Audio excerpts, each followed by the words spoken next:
Polemik soal dugaan ijazah palsu mantan Presiden RI Joko Widodo, Jokowi, hingga saat ini masih bergulir.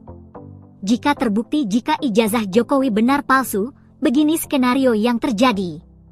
Menteri Koordinator Bidang Politik Hukum dan Keamanan, Menko Polhukam, 2019 hingga 2024 Mahfud MD menegaskan, kekisruhan belakangan ini apa yang banyak terjadi? Misalnya soal ijazah. Soal ijazah presiden ribut sampai sekarang, masif sekali gerakannya. Itu apakah tidak bisa ditangkal agar tidak sampai terjadi suatu saat hal-hal seperti itu? Soal ijazah presiden asli itu atau tidak, itu pelanggaran hukum atau pelanggaran etik. Ini sebenarnya tidak akan terjadi soal pelanggaran itu kalau undang-undangnya ketat, mengatur, mengantisipasi agar itu tidak terjadi, dan kalau terjadi apa akibatnya. Misalnya kasus ijazah Pak Jokowi yang sekarang ini, saya ikut bicara sebentar kemarin. Saya tidak peduli apakah ijazah Pak Jokowi itu asli atau tidak. Saya tidak peduli karena itu tidak akan ada akibatnya terhadap proses ketatanegaraan kita. Dalam arti begini, taruhlah misalnya betul tuh ijazah Pak Jokowi palsu misalnya. Lalu ada yang mengatakan gini, kalau betul ijazah Pak Jokowi palsu, maka seluruh keputusan-keputusannya selama menjadi presiden itu batal, tidak sah. Saya bilang enggak lah. Apa hubungannya? Itu kan hukum tata negara. Kalau pidana iya. Pidananya bisa. Kalau terjadi pemalsuan, itu karena kebohongan. Kebohongan publik karena pemalsuan. Itu bisa, tapi pidana itu tidak menyangkut ketatanegaraan ke orangnya. Kalau ketatanegaraan misalnya pengadilan memutuskan hari ini, presiden kemarin ijazahnya palsu, maka semua keputusan jasa ya bubar negara ini. Undang-undang pemilu dia yang buat, pemilunya udah selesai, yang tanda tangan tuh presiden, apa tidak sah? Yang mengangkat hakim-hakim tuh tanda tangannya presiden, hakim MK, hakim MA. Apa putusannya batal semua?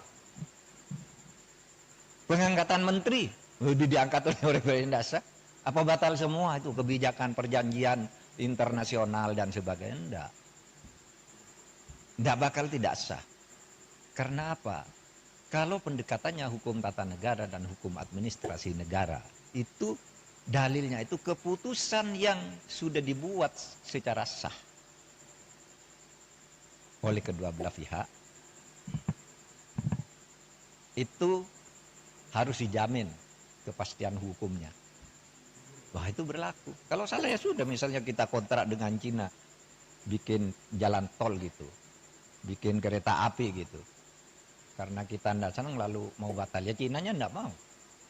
Kita terikat oleh hukum internasional juga dalam sengketa internasional. Iya. Atau kampus-kampus ini menjadi tidak sah semua ijazahnya. Karena apa? Yang mengangkat menteri, rektornya yang menandatangani ijazah itu. Menteri itu diangkat oleh presiden. Oleh sebab itu jangan terlalu ngelantur. Jangan ngelantur, itu yang dibilang beliau Pak Mahfud MD. Kadang saya memang suka merenung ya guys, betapa kacaunya negeri ini seandainya benar ijazah Pak Jokowi dinyatakan palsu. Terus semua tindakan, semua keputusan, semua kebijakan yang diambil oleh Bapak Jokowi saat menjabat sebagai presiden dinyatakan tidak berlaku.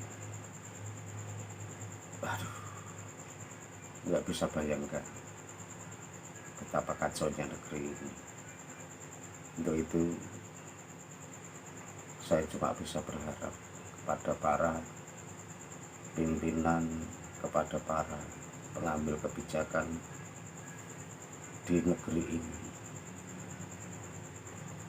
hendaknya mengedepankan masa depan bangsa. Karena ingat, negeri kita juga titipan anak cucu kita. Sekian, terima kasih. Assalamualaikum warahmatullahi wabarakatuh.